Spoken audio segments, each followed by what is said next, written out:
Muy buenas noches, es un gusto saludarlos. Estamos aquí en Sala de Prensa de Caracol Ahora, inmediatamente después de la edición central de Noticias Caracol.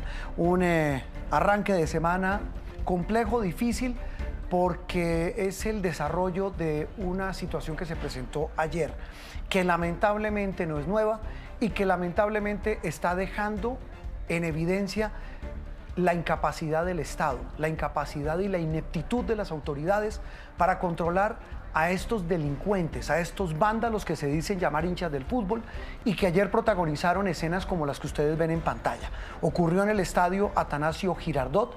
Eso es la tribuna sur del estadio Atanasio Girardot. El partido que se iba a jugar era un clásico, era el clásico de la jornada. Atlético Nacional contra el América de Cali. Ese estadio precioso que es el estadio de la capital antioqueña. Pues lo que iba a ser una fiesta terminó convertido en una batalla campal entre desadaptados, como ustedes ven muchos de ellos encapuchados, como cualquier delincuente que se esconde tras una capucha, con pólvora, con armas blancas. El saldo no podía ser peor, 87 personas heridas entre policías y gente agredida ahí en esa tribuna. Lo que se vino a conocer después de estos incidentes es el tema que vamos a hablar a continuación. Lo veíamos en la emisión central, lo vimos ayer en nuestra edición central y lo vimos hoy en todas nuestras emisiones de Noticias Caracol. Lo que hay detrás, repito, es una flagrante ineptitud e incompetencia de las autoridades para manejar este tema, pero también lo que pareciera ser un macabro pacto y una extorsión de ciertos voceros o líderes de estas barras bravas, en este caso la llamada barra del sur, de los del sur de la ciudad de Medellín, del Nacional, con las directivas de ese equipo. Más allá de las consideraciones políticas, porque creo que no las tienen, pues lo que queremos hoy en Sala de Prensa es hablar qué hacer, y esa fue la pregunta que hicimos hoy en Twitter a nuestros amigos, a nuestros seguidores en Caracol, en Noticias Caracol. ¿Qué cree que se debe hacer para eliminar la violencia alrededor del fútbol en Colombia? Pedimos a nuestros seguidores, a quienes nos sintonizan, que nos contaran a través de nuestra cuenta en Twitter, @noticiascaracol. Ya les vamos a tener las respuestas, algunas de ellas en instantes, porque quiero saludar de inmediato a nuestros dos invitados, para que, repito, nos ayuden a entender. Son dos personas del fútbol, lo han estudiado, han vivido en el mundo del fútbol, pero tienen, por supuesto, visiones muy interesantes que nos ayudarán a entender este tema tan espinoso. El primero de ellos es el señor Carlos González Puche, es el director ejecutivo de Colfutpro. Lo dije bien, don Carlos, ¿cierto? Muy bien, muchas gracias por la invitación. A usted, don Carlos, como siempre muy querido, es el presidente o director ejecutivo de esta Asociación Colombiana de Futbolistas Profesionales, defiende los derechos de estos profesionales del deporte, en este caso del fútbol colombiano. Y también nos acompaña el señor Alirio Maya, es sociólogo, es investigador y es escritor sobre este tema de las benditas barras del fútbol en las que se camuflan estos delincuentes. Don Alirio, un gusto saludarlo y gracias por acompañarnos aquí en Caracol Ahora. Gracias, muy buenas noches y también un saludo especial para Carlos. Bueno, quiero trasladarle la pregunta a don Carlos, arranco por usted. ¿Qué cree que se debe hacer para eliminar la violencia en lo que tiene que ver con alrededor del fútbol colombiano? Bueno, José Roberto, esto es un tema muy complejo de combatir. Lo único que puedo señalar, y con tu invitación estaba revisando la normativa que se ha expedido, la cual evidentemente no ha resuelto para absolutamente nada el inconveniente, porque aquí ha habido falta de voluntad política para aplicar esas regulaciones, que no son muy, digamos, muy fuertes, la verdad, son contravenciones, pero desde el 2009, hace 14 años, estamos pendientes de implementar un sistema y hoy todavía no podemos identificar quiénes entran a los estadios para poder tener un control del acceso, para tener filtros y una base de datos, que todas estas normas, desde el 2009, en el 2011, en el 2015 y en un decreto, el 1622 del año pasado de agosto, le dio un plazo al Ministerio del Deporte para implementarlo en 6 meses, que están por vencerse. Por lo tanto, yo creo que además de normativa insuficiente, tenemos una falta de voluntad real y la responsabilidad es compartida entre los clubes y las entidades territoriales, los ministerios, pero no hemos logrado realmente que esto se ponga en marcha y se ejecute absolutamente.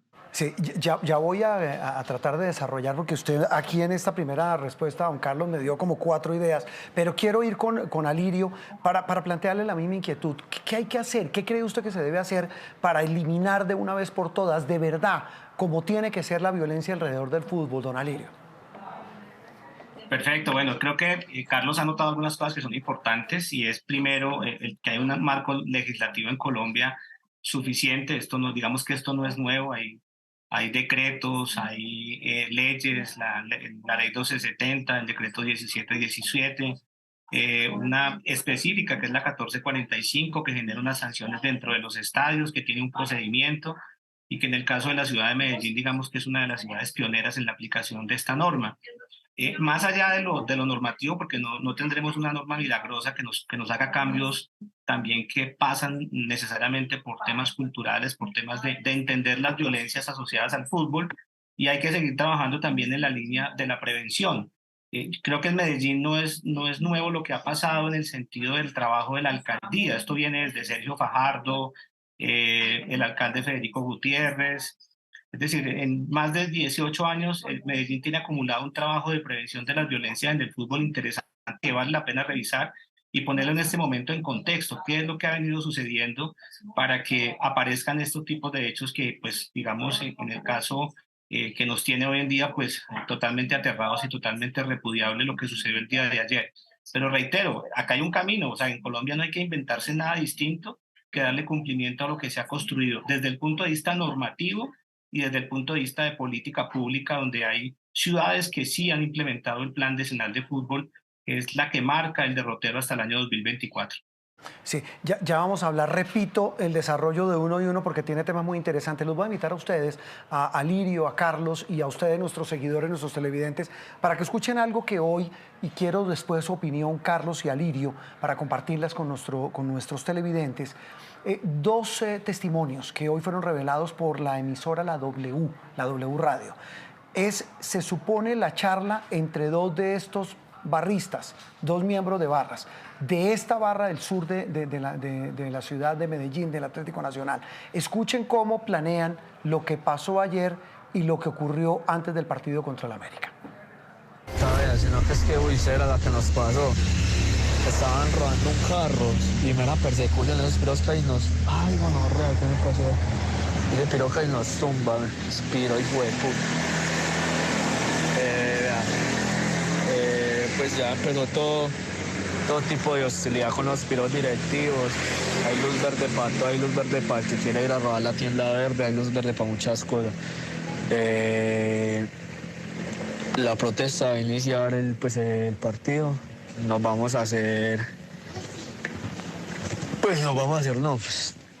los marcas van a tomar todo el espacio de abajo hasta donde van las vallas, toda la instrumental se va a parchar ahí abajo donde van las vallas, todo va a ir hasta ahí, hasta allá, para que no se parche ninguna logística de Nacional. ¿Por qué? Porque le quitaron el camello a los planes de logística, le quitaron las boletas a los de trapo, le quitaron boletas a la banda, o sea, le quitaron boletas a todo el hijo de puta mundo, si me hago entender. A todo el hijo de puta mundo. Entonces, como quien dice, ya los directivos no quieren nada con la barra. Entonces, eso no puede ser así. Entonces, hay que meter presión por todos lados. Si perdemos, el ambiente le pone peor porque nos hacemos en preferencia. Y Pipe Muñoz dijo que ese marica se va a ir a perseguir, se mete el pasillo de preferencia y va a ir en cara a Benjamín, que el que lo quiera seguir, que bienvenido sea. El partido es de Conmebol, hacer sancionar a Nacional económicamente, o sea, ven una bengala o alzar el trapo, que eso solamente que hacer esa mera huevona sanción. Pues, y ya luego, entonces, Felipe pues fueron y les dijeron, bueno, oigan, no es que ustedes no quieren entrar con nosotros, oigan, ¿cómo es que es para uno saber entonces? Y que hoy los llamaron a una reunión con el club y salió ese cucho, ese piro, ese piro Cucho, no el presidente, sino el otro. ¿Cómo es que se llama?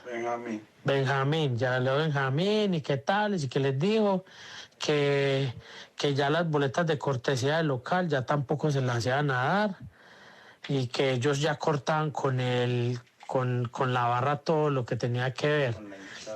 O sea, todo. Cortesía ya no van a dar, no van a dar a la logística, no le van a pagar nada. Entonces, básicamente, ellos cortaron todo con la barra. Entonces, la vuelta fue que entonces Felipe Muñoz dijo, listo, todo bien, gonorreas, todo bien, y ya. Entonces la reunión fue que, parce, a la hora de la verdad, ese piro no está viendo el aceite, y entonces, ¿qué va a hacer? La barra, vamos a intentar, ellos dijeron que hay que buscarle boleta a todos los que no van a tener, porque no las van a dar, ¿sí o no?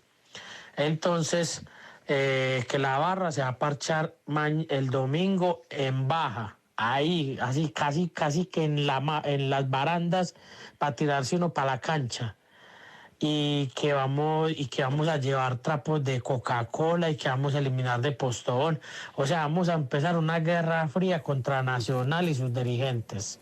Porque muchos dijeron que entonces que la chimba, que entonces si nos toca meternos a la hijueputa. No, pues lo que ustedes acaban de oír, pues las autoridades seguramente determinarán la veracidad de esta conversación o de estos mensajes, pero pues ese pirobo Cucho, ese pirobo nos está midiendo el aceite.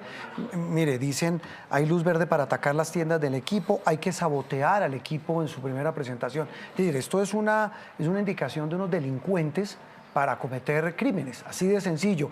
Carlos, usted mencionaba algo y estos audios, digamos, hacen parte, más allá digamos, de lo escandaloso que puede hacer, de una frase que me pareció interesantísima. Usted habla de una responsabilidad compartida de los clubes y de las autoridades. Y muy en consonancia con lo que dice Alirio, es que aquí lo que falta es que se haga cumplir la ley. En esa ley, ¿qué hay? ¿Qué hay para hacer que estos delincuentes y estos vándalos no vuelvan a entrar a los estadios? Bueno, lo primero es la identificación plena, porque la ley 1445 del 2011 hasta modificó un tipo penal de que justamente que con bengalas, con armas, en un escenario deportivo agreda, puede tener prisión, puede ser encarcelado de 5 hasta 10 años. Por lo tanto, normas, como decía Lirio, sí hay. Lo que pasa es que no se aplica. Las demás son, digamos, contravenciones, con multas, con impedimento para el ingreso a los estadios, pero es imposible evitar el ingreso cuando no hay una base de datos, no hay un sistema creado que está ordenado, que se cree ya hace más de 14 años. Como bien lo anotaba Alirio con el tema de los planes decenales, si hay ciudades donde se ha podido ir implementando y realizar todo lo que dice justamente la primera norma desde el 2019, la ley 1270. Pero el tema de fondo es, miren las normas, miren, se hace el escándalo y mire, en septiembre del año pasado, hinchas del Cali invadieron la cancha en Tuluá.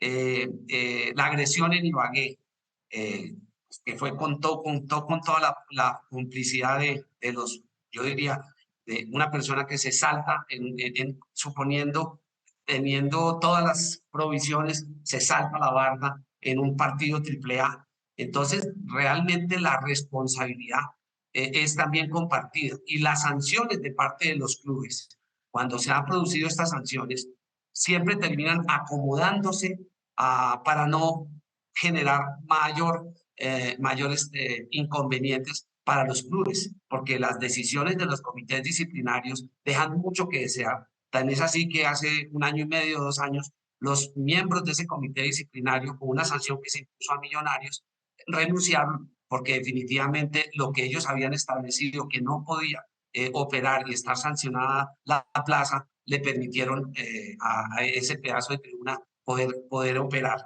Por lo tanto, son responsabilidades compartidas de parte de lo que legalmente está previsto y por lado de las autoridades del Estado. y por lado de las autoridades del fútbol hay demasiada laxitud para la aplicación de sanciones drásticas como deberían aplicarse.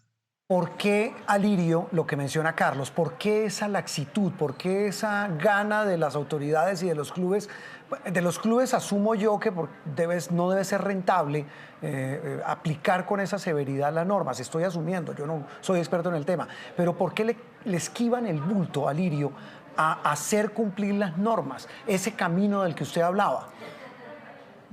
Sí, yo creo que hay una cosa particular en el fútbol colombiano y es que los estadios no son de los clubes, solamente el Deportivo Cali tiene su estadio propio y en el tema, digamos, de la individualización, pero sobre todo en el control de las sanciones, pues hay que hacer unas inversiones. Precisamente el año pasado, como lo anotaba Carlos, está el Decreto Nacional 1622, que es el que crea el sistema de validación nacional, que el gobierno nacional está en ese proceso en cabeza del Ministerio del Deporte, para que se haga algo fundamental y es que el documento único de ingreso a los estadios sea la cédula de ciudadanía.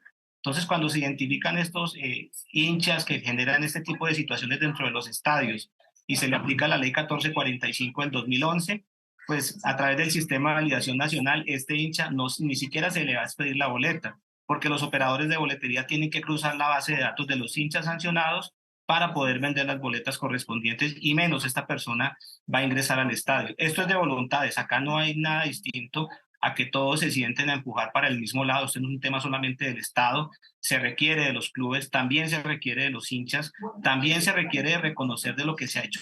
Hay programas en el país, hay barras que trabajan diariamente y no es un trabajo fácil. Aquí los mismos líderes de las barras están peleándole a los delincuentes en las ciudades que sus compañeros no sean coactados para el delito. O sea, esto es un tema que también que desborda la capacidad y creo que por eso también hay que leer, digamos, no desde la sospecha, todas esas acciones que muchas veces se constituyen en posibilidades de empleo. Algo muy distinto es que en un momento determinado un club como ente privado toma decisiones que puedan ir en contravía de estas acciones.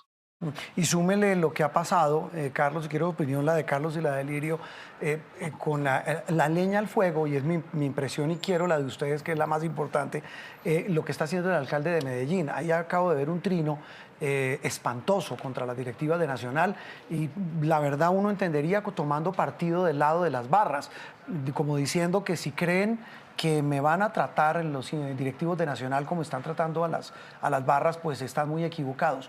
Más encima, lo que está en evidencia es que pareciera que también hay un uso político de este tema de la violencia y de las barras, Carlos.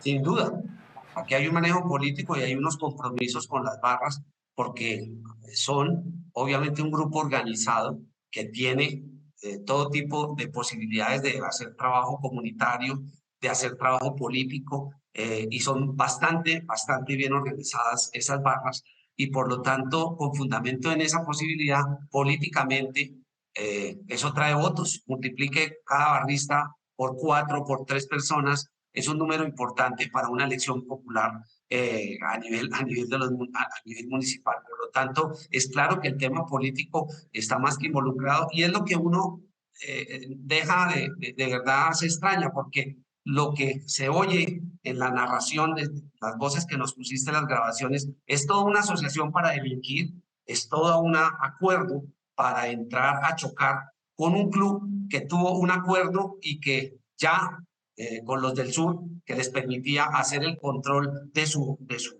barra, de su zona de influencia, pues ya los nuevos directivos de Nacional no están conformes con esa situación y definitivamente tomaron la determinación de erradicar. Eso es lo que ha generado el choque, amenazas, porque esto viene desde finales del año pasado, con el tema del equipo, con el tema de la nómina, con el tema de las determinaciones que tienen que adoptar, con el tema del técnico. Entonces ya la barra tiene la posibilidad de administrar entonces los clubes, que es una figura que en Argentina ha tomado mucho bueno. En equipos en Argentina las barras tienen un poder enorme, muy superior al nuestro, y no se nos puede olvidar que el origen espurio de esas barras, porque fue así. Yo era jugador de fútbol cuando en 1982-81 comenzaron a llegar de la mano de los narcotraficantes la capacitación para esas barras o barristas de Argentina. Sí, me acuerdo mucho la barra que pagaba el mexicano en Millonario, las que pagaban los mafiosos en Antioquia a los equipos de Medellín, las de Cali, pues ni se diga, los Rodríguez Orejuela, y todo ese amasijo de fenómenos. Alirio, y ahí hay un tema clave que menciona Carlos, y es una cosa, repito, es el palo para, en este caso, la alcaldía de Medellín, las autoridades, que la impresión que queda es que están volviendo político un tema que debería ser analizado con todas las aristas y con todo el cuidado del mundo, porque se están jugando con candela. Pero lo que ha quedado del descubierto, y Carlos lo mencionaba, hubo concierto, uno escucha esas grabaciones y eso es concierto para delinquir, pero lo grave es que directivas del fútbol prácticamente que tuvieran como un acuerdo, yo no sé si de extorsión con estos grupos de delincuentes o como para tenerlos aplacados, que les daban boletas y les daban entradas. Es decir, estamos conectando un tema que para que no pase lo que pasó ayer, pues hay que pagarles.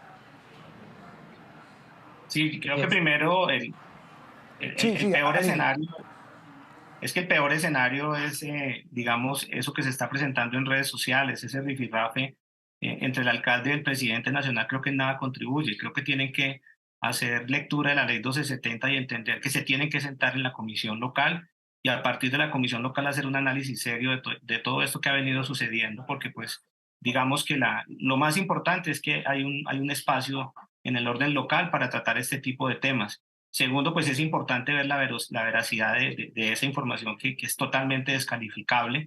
En algún sentido también, pues, identificar los procesos de ciudades. Que yo reitero, Medellín y muchas ciudades del país han hecho unos trabajos importantes con los hinchas. Yo creo que acá no se trata de presentarlos como aquellos que no merecen nada, porque creo que eso sería un poco desconocer quiénes están en estas barras, que también hay problemas porque existen. Yo reitero que no es fácil la situación de los jóvenes en Colombia, la falta de oportunidades y la desesperanza también han tomado la juventud. Pero creo que lo más importante es precisamente la individualización. Aquí los que tengan que responder deben responder porque existe la herramienta. Segundo, a las autoridades, tanto del orden local como nacional, pues tienen una responsabilidad de estar liderando estos procesos y los clubes trabajar de la mano. Aquí no pueden seguir haciéndose esfuerzos aislados. Las alcaldías por un lado, los clubes arraigados en una postura, el gobierno nacional por otro lado. Yo creo que acá es el momento de volver a la esencia, de volver a lo que se ha construido históricamente. Bogotá y Colombia ha sido un referente internacional, tengo que decirlo. Hace 2 años hubo un foro de seguridad que organizó el Ministerio del Deporte. Vinieron expertos de Inglaterra, expertos de Francia, expertos de México, de Argentina, y decían, Colombia tiene un proceso distinto desde la proximidad con los hinchas. Esto no se debe satanizar. Lo que tenemos que rechazar completamente es la violencia. Debemos rechazar completamente aquello que se sale del control de lo legislativo y genera temor. Creo que lo de ayer es absolutamente vergonzoso. ¿Cuántas familias dejarán de ir al estadio por esta situación? Pero yo reitero que Colombia tiene una ruta construida que lamentablemente solo se recuerda cuando hay hechos de violencia. No, eso que dice Carlos es muy cierto. Lo que dice Alirio, mucha gente, me incluyo, yo no volví al estadio. Es decir, uno no vuelve a un estadio porque es un riesgo latente. Mire, ya voy con ustedes para redondear este tema y quisiera sobre todo hablar de lo que ha pasado en países como Inglaterra. Ya hablaron de lo de Argentina, porque quería mostrarles a ustedes y a nuestros televidentes, compartir algunas de esas respuestas de quienes han participado en la pregunta de hoy de Noticias Caracol. ¿Qué cree usted que se debe hacer para eliminar la violencia alrededor del fútbol en Colombia? Oscar Yepes dice, precisamente hacer lo que está haciendo Atlético Nacional, bajar de la nube a las barras que se creen dueños de los equipos. Eso lo mencionaban Alirio y Carlos. Camilo Alarcón dice, o prohibir las barras bravas en los estadios o cada hincha debe ser individualizado. También lo plantean. El foco de violencia no es solo en los estadios, también en ciudades y carreteras. Eso también es muy grave. Importante tratar ese tema de las barras bravas. Danail Budrich, John, obvio no patrocinar barras violentas y que quienes alquilan los estadios paguen la seguridad de los mismos. Así no le dejan el desorden a la policía. Lo que marca, arroba lo que marca, dice carnetizar a los asistentes, instaurar penas ejemplares si es posible, con privación de la libertad, vetar personajes con conductas reprochables recurrentes, cambiar la legislación, ver cómo hacer para que el club no le gire plata ni prebendas a los llamados capos. Estamos hablando, mire, eso de capos, es que lo de que decía Carlos hace un rato, estamos hablando de mafias. Yo sé que Alirio lo dice y de verdad, uno puede ser tan absoluto de decir todo es blanco, todo es negro, porque tampoco hay que estigmatizar a todos los hinchas del fútbol. Pero lo que veíamos ahí, Carlos y Alirio, es que eran bastantes. Y hay un tema que cunde el ejemplo, y es un tema casi que de manada, y es un tema de cobardía, atacar, yo no sé cuántos eran, 2.000, 3.000 de estos vándalos a 100 policías, a 70 policías. Carlos, redondeemos, el tema es que seguramente pasará, tomarán medidas, como siempre habrá comisiones, habrá decisiones a medias, el gobierno está anunciando la instalación de una mesa, siempre que hay un disturbio o un problema de estos lo hay, pero realmente el problema es que están alejando a los verdaderos hinchas del fútbol de los estadios. Así es. Yo creo que esto, en lugar de reducirse, yo lo que veo, Alirio, es un aumento de la frecuencia de situaciones. Fíjese que ya esto se había presentado un día cuando se rompió esa barrera que había en un partido Santa Fe Nacional, hace como 2 años, que se permitió el ingreso y ese día entraron al estadio los hinchas en una gresca descomunal. Entonces, el tema de no satanizar también tiene que ver es por qué a uno le parece increíble que en un escenario cerrado, un policía, no haya detenidos. Es por miedo a detenerlos, es por miedo a las represalias de parte de la barra en ese momento o de toda esa tribuna en cabeza de la titularidad de esa barra, porque aquí son controles específicos que se toman de los estadios públicos, porque como bien lo decía Lirio, aquí todos los estadios, por excepción del Cali, son públicos, pero entonces con mayor razón, ¿quién tiene la responsabilidad por implementar y quién individualiza a estos agresores? ¿Por qué no se individualizan? Es lo que yo nunca termino de entender. ¿Por qué no se detienen? ¿Por qué teniendo la capacidad la policía de detener? ¿Por qué nunca hay sanciones que pueden llegar hasta los 5 años y con agravantes hasta 10 años de prisión? Yo no entiendo, porque no conozco el primero que ha sido sancionado desde el 2009 que está vigente la norma. Y creo que no lo va a conocer, don Carlos, me da pena decírselo, se lo digo de corazón. Alirio, para cerrar, lo mismo, ¿qué hacemos? Es decir, ¿cómo buscamos una fórmula intermedia? Porque Carlos lo ponía el dedo en la llaga. Es que el tema es que no se cumplen las normas y casi que es una epidemia nacional, porque eso pasa no solamente en este, sino en muchos temas. Pero es que estamos tomando, excúsenme la expresión, tan deportivamente un tema que se está volviendo de seguridad nacional, que hasta que, perdóneme la expresión muy coloquial de las mamás, hasta que no haya de verdad una gran tragedia en un estadio de Colombia, no vamos a quedar contentos, Alirio.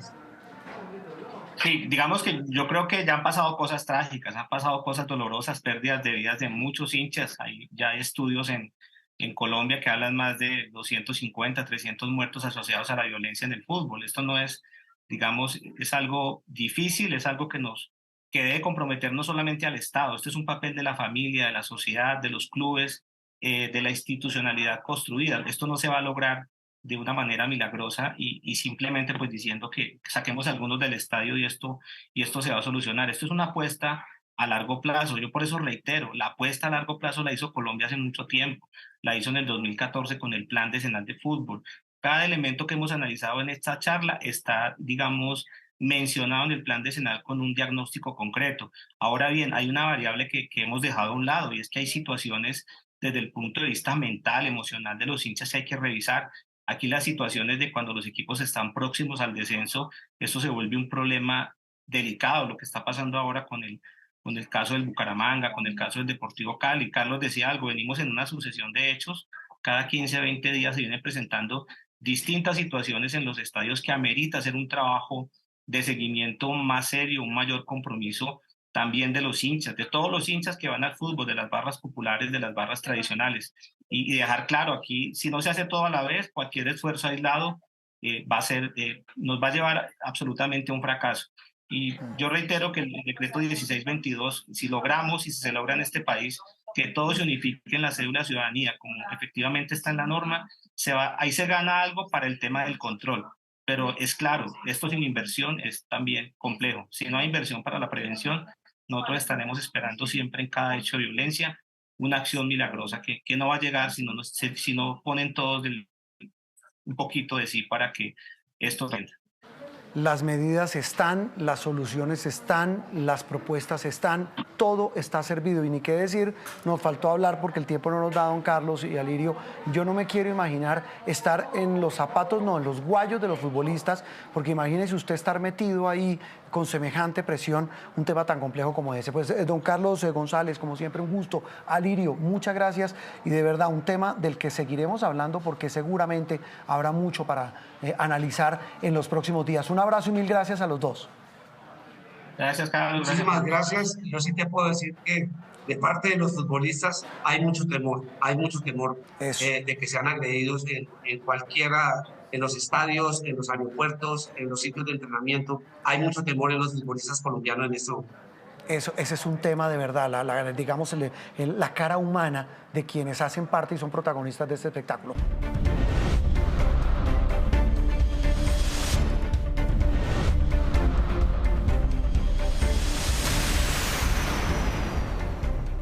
Y si hablamos de escenas repetidas, la de este fin de semana ocurrió en el departamento del Caquetá, en el Caguán. Reaparecieron los guerrilleros, reaparecieron aquellos hombres armados hasta los dientes, otra vez, esta vez las disidencias de las FARC de alias Iván Mordisco, a quien el gobierno pasado había dicho que había dado de baja en un muy eficaz operativo de la fuerza pública, pues reapareció vivito y coleando, armado hasta los dientes, en lo que llaman ellos la expectativa de un inicio de conversaciones con el actual gobierno. El tema lo plantea en el radar don Ricardo Espina.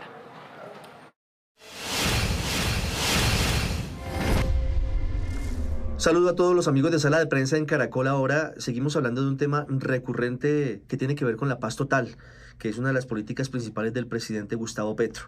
Y hablamos de la paz total porque se han conocido las primeras voces críticas en torno a lo que significó el primer acto de las disidencias de alias Iván Mordisco en Casa Roja, muy cerca de San Vicente del Caguán, una zona histórica de las FARC, anunciando su equipo negociador, pidiendo una tregua, un cese de hostilidades con el ELN y pidiéndole al gobierno que instale la mesa de diálogos el próximo 16 de mayo en Noruega, con varios elementos que inquietaron, sobre todo el escenario en el que se montó con cerca de 7.000 personas que llegaron al sitio, muchos de ellos campesinos de la zona de influencia de las disidencias, y también con la presencia de Iván Mordisco, un hombre que supuestamente había sido abatido hace algunos meses en el gobierno del expresidente Iván Duque, y apareció con toda una ostentación de fuerza que inquieta y preocupa, vestido de camuflado, con un fusil terciado de miles de dólares, un fusil de alta tecnología y en un vehículo blindado, una camioneta Jeep muy costosa, en un escenario en el que de nuevo recordó lo que pasó en su momento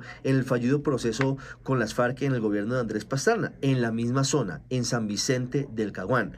Dudas sobre cuál va a ser el futuro, sobre el gobierno, cómo va a abordar esa negociación, sobre todo teniendo en cuenta que varios de los integrantes de ese grupo sí firmaron el acuerdo con las FARC en el año 2016, por lo tanto no tendrían tan garantizada la autopista de que son un grupo que no ha negociado nunca la paz, y por eso la ley tendría algunas trabas en torno a su sometimiento a la Jurisdicción Especial para la Paz.